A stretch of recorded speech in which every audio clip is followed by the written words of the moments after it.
Vocal topic of the week 13, finding your flow state. Ooh.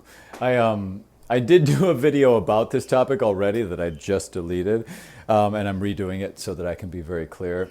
I can ramble sometimes. I don't know if that's a surprise to anybody that knows me, and so a lot of times I'm running around and I do these videos each week, or I just kind of wing it and do it because I talk about this stuff all the time.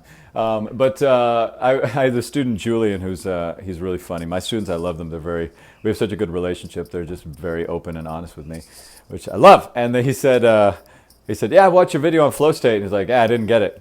I'm like, what do you mean? That was like, it's like great. Like I felt like I said exactly what I wanted to say. And so I was like, okay. So I went back and watched it, and sure enough, I just sounded like I was rambling. So I'm going to be really clear. I want to just get the point across in a way that makes sense so that everybody can understand, because I think it's a really important thing to understand. I have this adult student of mine that turned me on to this book called Flow, The Psychology of Creating the Optimal Experience for Yourself, or something like that. I'll find it and put a link down in the bottom. And the book basically talks about finding, in whatever you're doing and whatever you're trying to study or become good at, it talks about finding a level of difficulty in the technique of that thing that keeps you properly challenged, because the idea is if you're doing something that's too easy, eventually you get bored. If you're doing something that's too hard, you start feeling self-conscious about yourself that you're not good at it, and so you need to find this perfect amount of challenge in when you're studying something to keep yourself engaged and long-term involved in the topic. So I was thinking about that, and then I thought about that, how it applies to singing, and I kind of took that one step further to talk about the application of it in this way. And here's what I want you to take from this, okay? We're almost 2 minutes, 15 seconds. We'll be done by 3, hopefully, at least with what you need to know.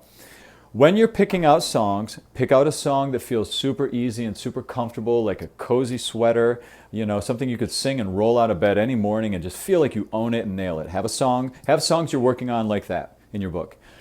Have songs that are way too hard for you, songs that are challenging everything that you want to do, high register, riffing, open throat techniques, different styles of singing. Have songs that really are stretching your comfort zone.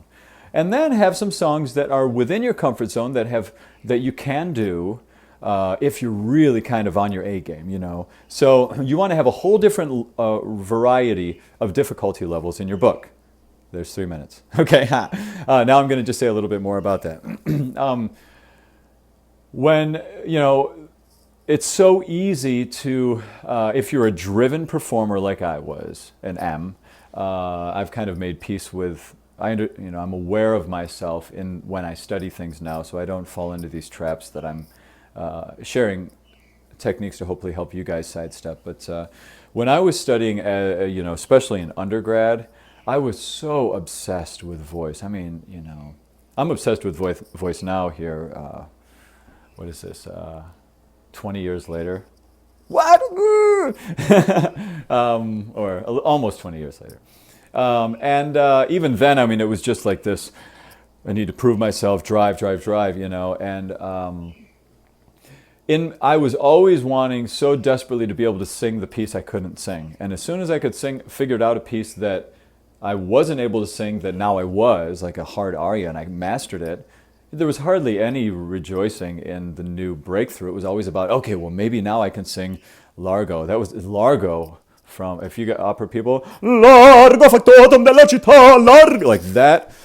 Oh, how many hours I've spent banging my head against a practice room wall because of that aria. Oh, it's so hard. The tessitura just, So that was one that was definitely out of my flow state for years. It took me a long time before I was able to really work that in. And even still, even when I did feel like I worked it in, it was like, it never made it into I could roll out of bed and put it on like a cozy sweater type of place. It was always challenging. But yet still, I feel like it was important to study it, and it was something I should, with the Fach that I was, that would be the type of piece in my mind I thought that I would be able to do, and who knows nowadays. Anyway, so because I was so driven like that, I was always feeling insecure because I did have some pieces that I owned, but I didn't lean on them enough. Si trai cepi, that Handel aria. That was one of my bread and butter arias early on because I had really great color tour runs when I was younger.